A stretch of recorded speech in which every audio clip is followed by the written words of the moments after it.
by the military industrial. Are there Russian agents at the highest levels of our government?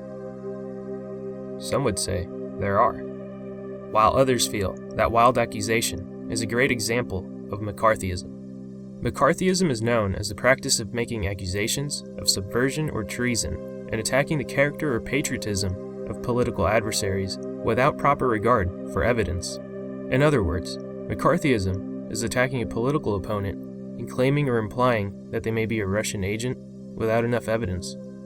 The term was used to describe a movement during the Second Red Scare that largely began after President Truman signed an executive order in March of 1947. The executive order required screening of federal employees in order to make sure they are loyal to the U.S. and not Soviet sympathizers.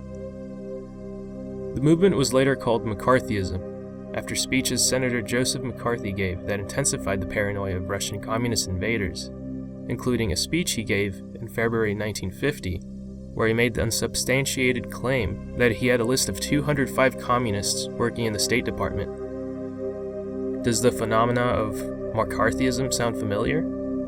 Is history repeating itself? There's ample evidence that was known long before the election, and even in most cases long before October, about the Trump campaign in Russia. And essentially the president-elect is siding with the enemy. It definitely seems to be, with the media in a constant witch hunt to find any sort of Russian connection to Trump. Yet their conspiracy theory, based on unsubstantiated claims, keeps falling short. Have you seen any evidence of any collusion between what I'll call Trump world, associates of campaign officials, Trump world and the Russians to swing the 2016 presidential election? I'll give you a very simple answer. No. No evidence of any collusion. No evidence. And this is after getting this information from the FBI? Up to speed, everything I have up to this morning. There's no evidence of collusion. That had any reflection of collusion between members of the Trump campaign and the Russians. There was no evidence of that included in our report. But these allegations aren't only directed at Trump. Take a look at what John McCain said about Kentucky Senator Rand Paul just last week. So I repeat again, the senator from Kentucky is now working for Vladimir Putin. I yield the floor. The only reason McCain accused him of being a Russian agent is because Rand blocked a treaty for Montenegro to join NATO forces.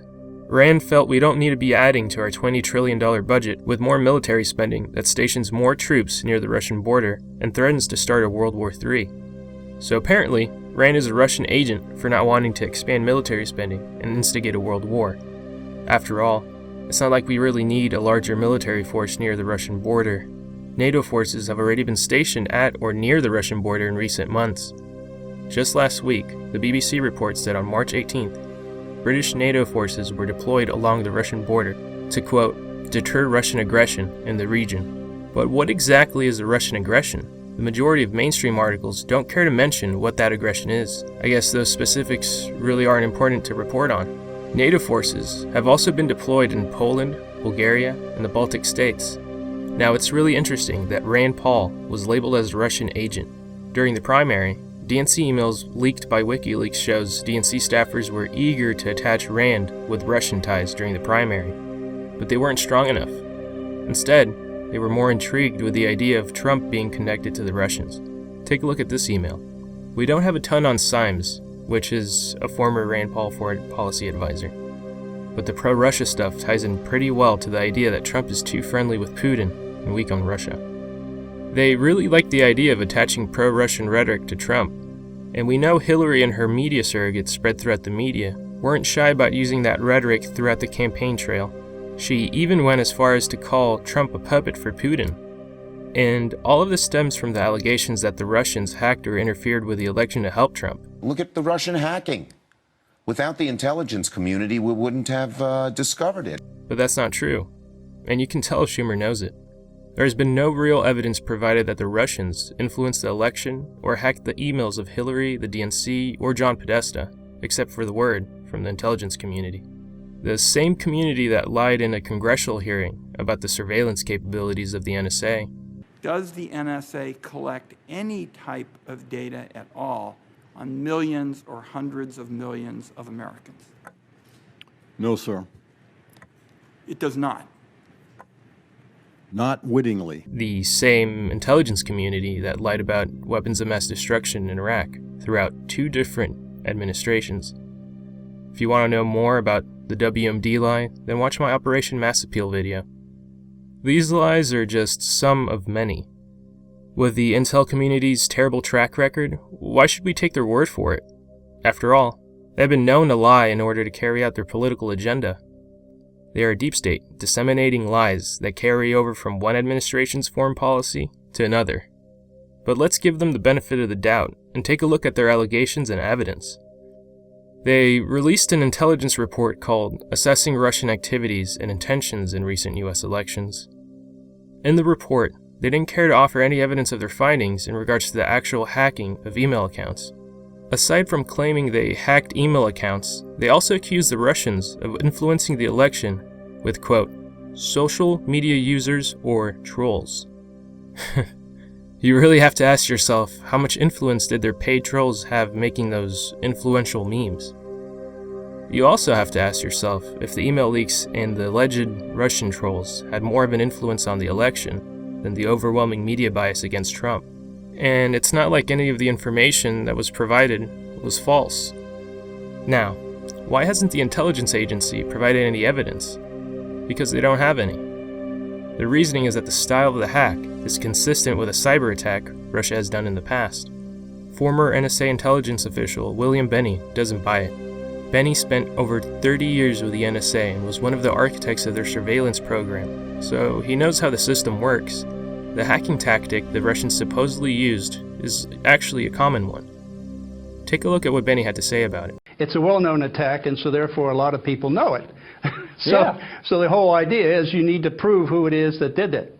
Rather than, I know that a lot of people in our government like to make the Russians enemies, so if you use them as the primary culprit, then it diverts attention from the basic issue.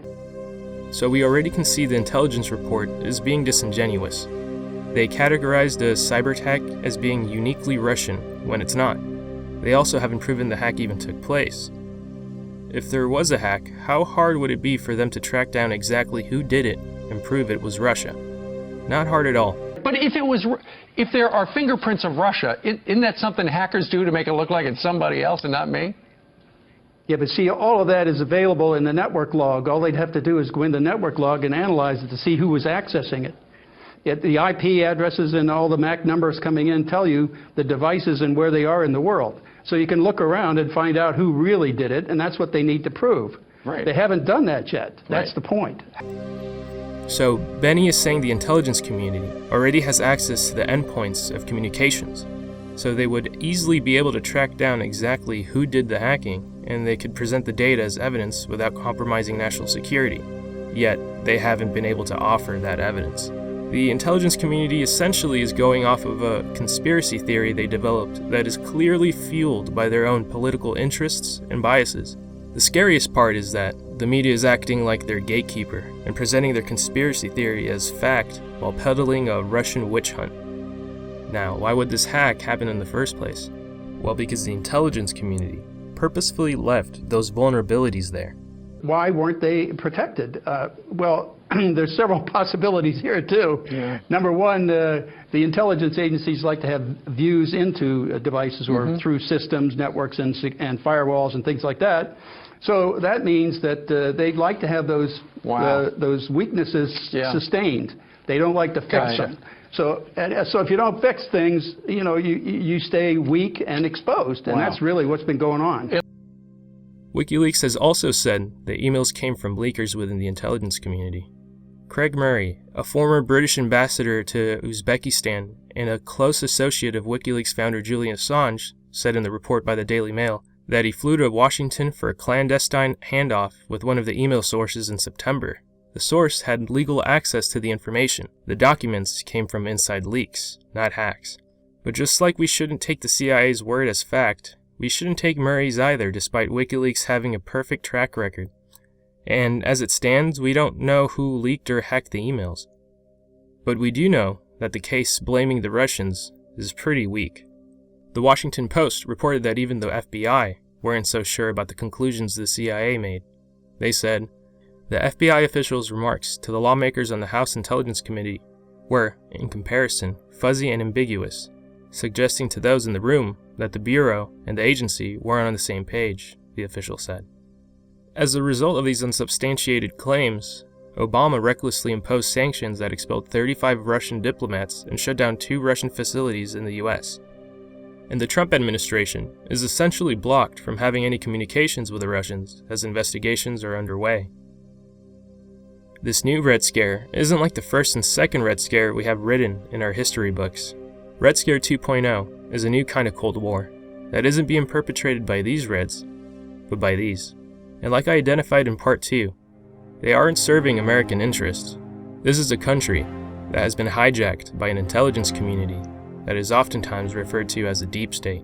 They may be serving Saudi interests or the interests of globalists, but they definitely aren't serving American interests. And what's more disturbing is that the majority of the media is complicit in aggressively carrying out their agenda. If we want to have healthy foreign relations with Russia, then US officials must at least be allowed to have a conversation with them, without being referred to as a Russian spy or agent.